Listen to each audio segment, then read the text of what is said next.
তো বন্ধুসকল মই কমেন্ট সেকশনত প্ৰায় দেখি আছো যে আপোনালোকে দুই তিনিটা কোৱেশ্চন প্ৰায় সুধি আছে আৰু সেই কোৱেশ্চন কিটা এনে ধৰণৰ যে ইনষ্টিটিউট বিলাকে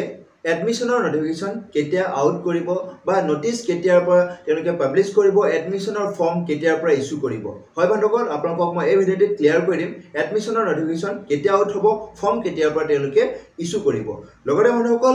আপোনালোকে এটা কোৱেশ্চন আৰু সুধি আছে হেতু আছে যে আপোনালোকৰ যেটো ফাইনাল মেৰিট লিষ্ট উলাব অৰ্থাৎ আজি 12 তাৰিখ লাষ্ট ডেট আছিল তো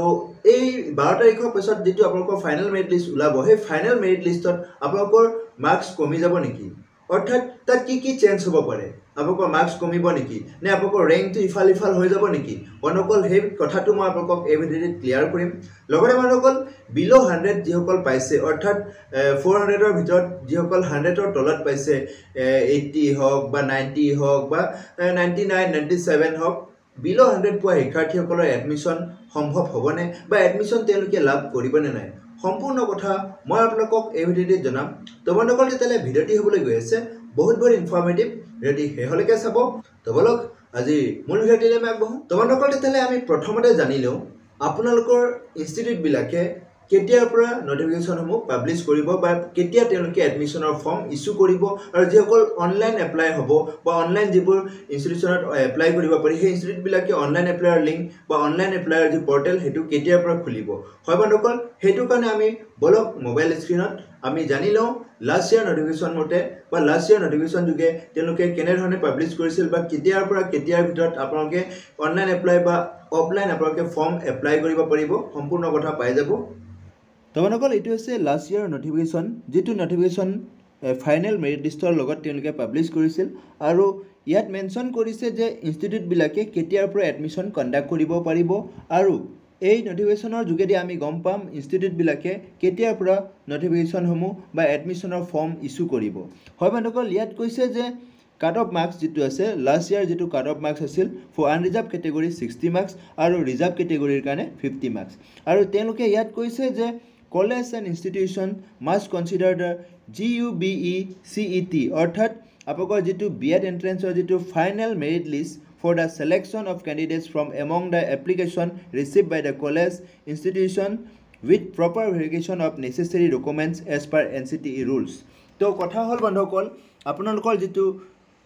মাৰ্কস হক বা টোটাল আপোনালোকৰ যেটো ৰেংক হক হেতু ফাইনাল মেৰিট লিষ্টৰ ভিত্তিতহে আপোনালোকক চেক কৰা হ'ব ফাইনাল মেৰিট লিষ্টত আপোনাৰ যিমান মাৰ্কস আহিব যিমান ৰেংক আহিব হেতু মতেহে আপুনি এপ্লাই কৰিব লাগিব হেতু কাৰণে বন্ধুসকল ইনষ্টিটিউট বিলাকক হেতু কাৰণে কৈছে permitted colleges and institution will notify the admission process that of issue of form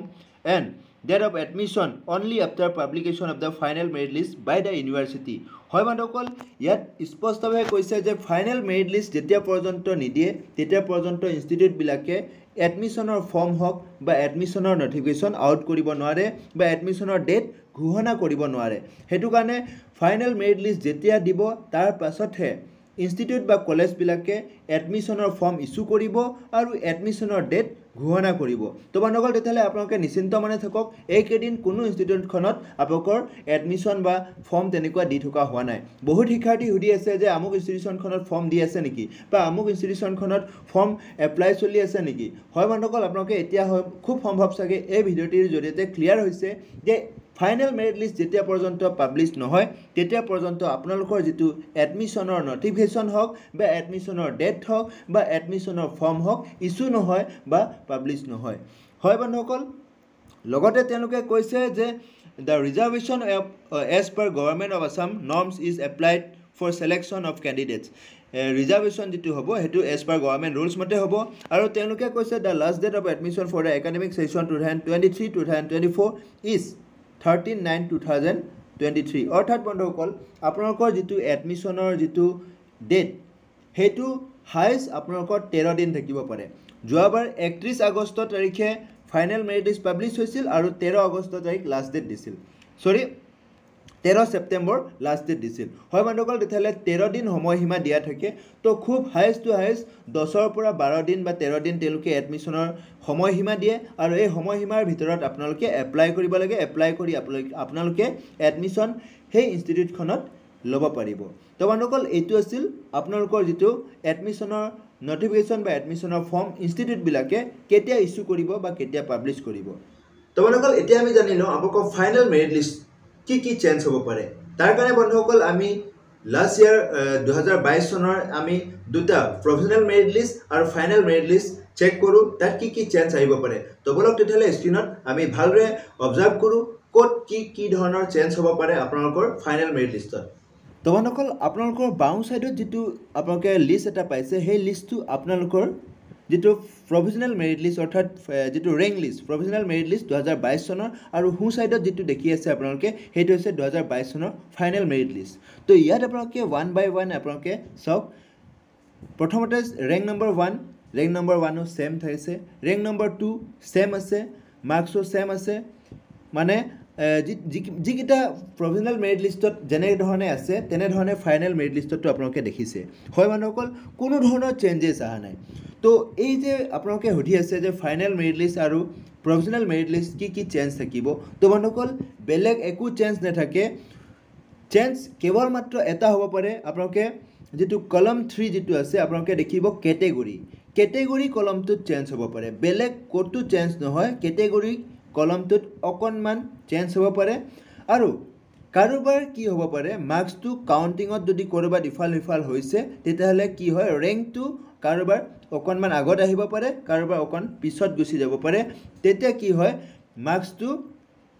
কাৰো কোনো শিক্ষাৰ্থীৰ কম নাথাকে অৰ্থাৎ আপোনালোকে যেটো মাৰ্কস পাইছে প্ৰভিজনেল মেৰিট লিষ্টৰ যেটো মাৰ্কস পাইছে সেই মাৰ্কসটোৱে সেম থাকিব তো বন্ধুসকল আপোনালোকে ইতিমধ্যে আপোনালোকৰ এডমিশনৰ নোটিফিকেশন কেতিয়া পাবলিশ হ'ব বা ফৰ্ম কেতিয়াৰ পৰা আপোনালোকে ল'ব পাৰিব কেতিয়াৰ পৰা এপ্লাই কৰিব পাৰিব গম পালে লগতে বন্ধুসকল আপোনালোকৰ ফাইনেল মেৰিট লিষ্টত আপোনালোকৰ কি চেঞ্জ আহিব পাৰে বা কি হাল হলনি ঘটিব পাৰে আপোনালোকে ইতিমধ্যে গম পাইছে এটা কথা হল বন্ধুসকল যিসকল শিক্ষাৰ্থী 100ৰ তলত পাইছে তেওঁলোকে এডমিশন পাব না হয় বন্ধুসকল আপোনালোকক মই জনাই দিও যিসকল শিক্ষাৰ্থী 100ৰ তলত পাইছে তেওঁলোকৰ যেটো এডমিশন সেই এডমিশন ফাৰ্স্ট মেৰিট লিষ্টত নহব পাৰে হয় বন্ধুসকল খুব ৰেয়াৰ হ'ব যিসকলে ফাৰ্স্ট মেৰিট লিষ্টত নাম আহিব যিয়ে বিলো 100 পাইছে হয় বন্ধুসকল আপোনালোকে যদি বিলো 100 পাইছে তেতিয়ালে আপোনালোকৰ যেটো এডমিশন ফাৰ্স্ট মেৰিট লিষ্টত অহাৰ সম্ভাৱনাটো বহুত কম হ'ব সেকেন্ড মেৰিট লিষ্ট আহিব পাৰে থাৰ্ড মেৰিট লিষ্টত আহিব পাৰে হয় বন্ধুসকল কাৰণটো এটোই যেহেতুকে ফাৰ্স্ট মেৰিট লিষ্টত বহুত শিক্ষাৰ্থী এজন শিক্ষাৰ্থীয়ে 4-5 খন ইনষ্টিটিউচনখনত এপ্লাই কৰিব পাৰে আৰু তেওঁ 5 খনতে তেওঁ নাম আহিব পাৰে সেই যে এখনতহে তেওঁ এডমিশন লব তো ফাৰ্স্ট মেৰিট লিষ্টৰ পাছত তেওঁ এখনৰ এডমিশন লৈ লব বাকি 4টাত যেটো নাম আহিছে তাত কি হ'ব ভেকেন্ট থাকি যাব তো সেই যে ভেকেন্ট থাকিব তাত সেই ইনষ্টিটিউট বিলাকে কি কৰিব আকৌ এগেইন সেকেন্ড মেৰিট লিষ্ট ৱেটিং লিষ্টৰ পৰা পাবলিশ কৰিব তাৰ পিছত আকৌ সেই তেনে ধৰণে আকৌ যদি সেকেন্ড মেৰিট লিষ্টটো যদি তেওঁলোকৰ কিছুমান ভেকেন্ট থাকে তেতিয়ালে থাৰ্ড মেৰিট লিষ্ট পৰ্যন্ত তেওঁলোকে পাবলিশ কৰে তাৰ পিছত কি হয় থাৰ্ড মেৰিট লিষ্টৰ পাছত কিন্তু ইনষ্টিটিউট বিলাকে এনে ধৰণে মেৰিট লিষ্ট পাবলিশ নকৰে বা এনে ধৰণে তেওঁলোকে পাবলিক নকৰে তেওঁলোকৰ মেৰিট লিষ্টসমূহ তাৰ পাছত তেওঁলোকে স্পট এডমিশন বা তেওঁলোকে ফোন যোগে বা শিক্ষাৰ্থী যোনে ইনষ্টিটিউটৰ লগত বা ইনষ্টিটিউট বিলাকৰ লগত যোনে যোগাযোগ কৰি থাকে তেওঁলোকক এডমিশনটো দিয়ে আৰু যিসকল লোকেল বা তেওঁলোকৰ ইনষ্টিটিউটখনৰ ওচৰে পাজৰে অঞ্চলটোৰ বা এলেকাটোৰ ভিতৰত শিক্ষাৰ্থীসকলক বেছি হেতু ক্ষেত্ৰত প্ৰাধান্য দিয়ে তো বন্ধুসকল তেতিয়ালে এনে ধৰণে আপোনালোকৰ